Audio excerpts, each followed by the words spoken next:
Improvising over a 2-5-1 can be a whole new game if you employ just pentatonics.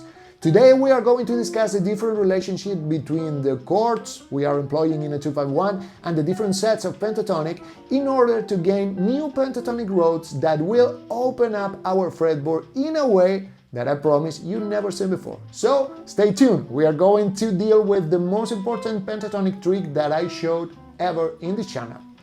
Our examples will be in C major, 2-5-1 in the key of C major, starting with D minor 9, followed by G13, after that C 9th and A 7th to close the progression.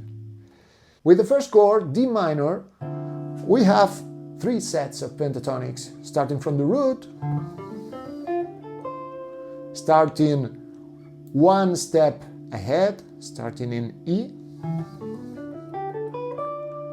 and starting on the 5th, starting on A minor.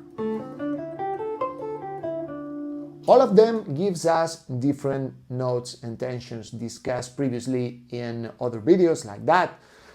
But because we already know all of this information, we are going to start our progression picking up E minor pentatonic. So, for the first chord, E minor pentatonic.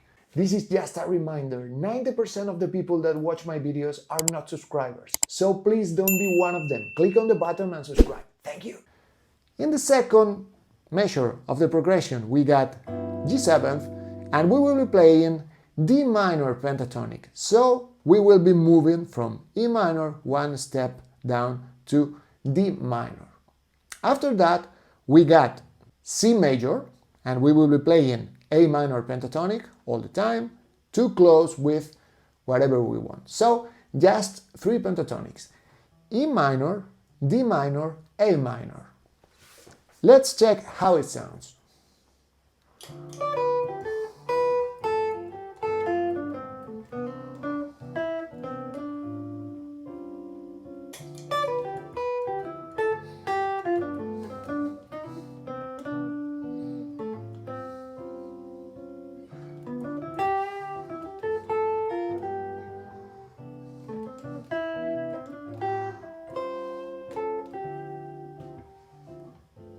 As you heard, we got this movement which is very cool in pentatonics.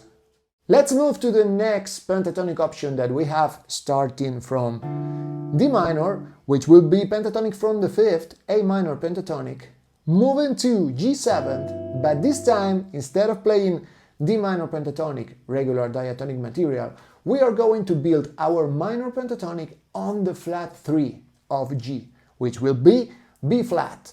Why we're doing that? This is very cool trick, because we want to add a lot of tension, a lot of alterations to our dominant chord. So this is a cool trick. Every dominant chord you have, play pentatonic material from the flat 3 to alter this dominant chord. In this case, now we have available a lot of new tensions, which are 2/5, augmented 5th and diminished 5th, and augmented 9 and diminished 9. So all the combinations are possible when you are doing voicings, alter voicings. With this pentatonic, all those notes will fit into almost any type of dominant, alter dominant chord that you want to voice when doing comping. The most important for us, it's not only that we have new notes to add to our colors, but that we are moving up from our A minor position, so half step up.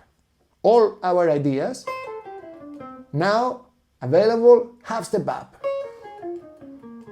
Right? Okay, so the next chord will be C major, and C major we can play one of the 3 choices that we have over a C major chord. If you don't know anything about this, I got a video in which I explain all the possibilities.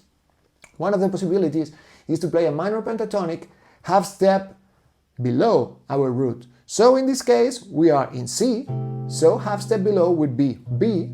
So, look, A, B flat, B natural minor pentatonic, and for the next chord, A7, if we want to do the same trick as we applied on our G7, we just have to think on the flat 3, and in this case is C, so C minor pentatonic.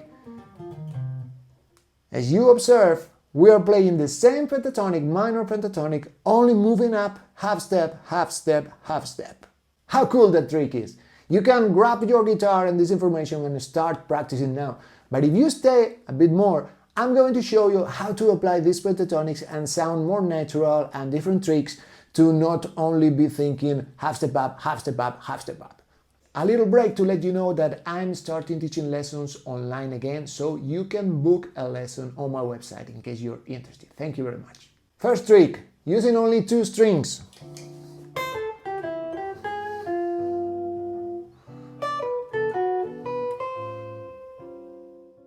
I will practice this progression choosing different string sets and trying to remember the pentatonic fingering and just moving along the progression.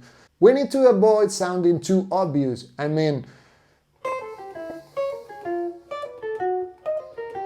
it's cool, but it will sound predictable, especially after the 3rd time that we heard this motif. So try to hide this thing. Try to break the pattern. Try to play different rhythms into these boxes. For example, the idea that I just played. Imagine things like that.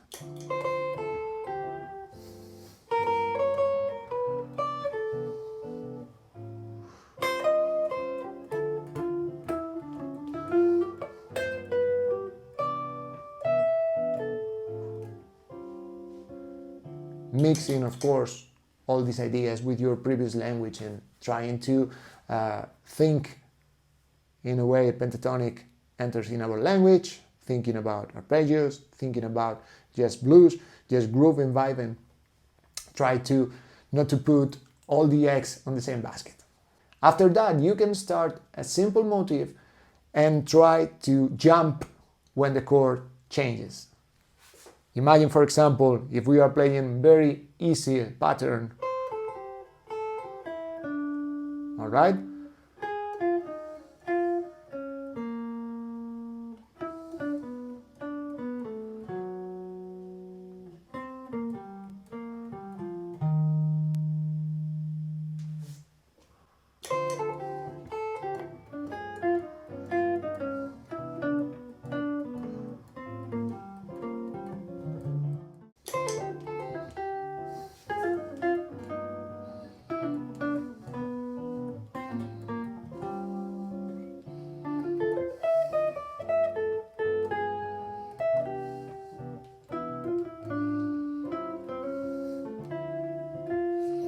The difficult part here is trying to maintain the motif and knowing how to jump. You don't have to do it perfectly, you can just give the illusion to the listener that you are doing a motif and just moving and displacing it in the different sets of pentatonic. What do I mean by that? You don't have to be perfect in changing, you can just suggest the idea. For example,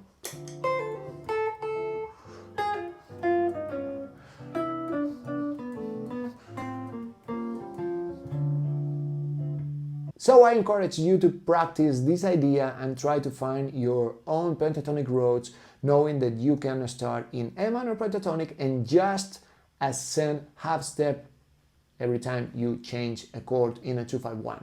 Hope you enjoyed this lesson. Remember, you got all the materials and the backing track available for free on my website, so check them out. See you in the next chapter.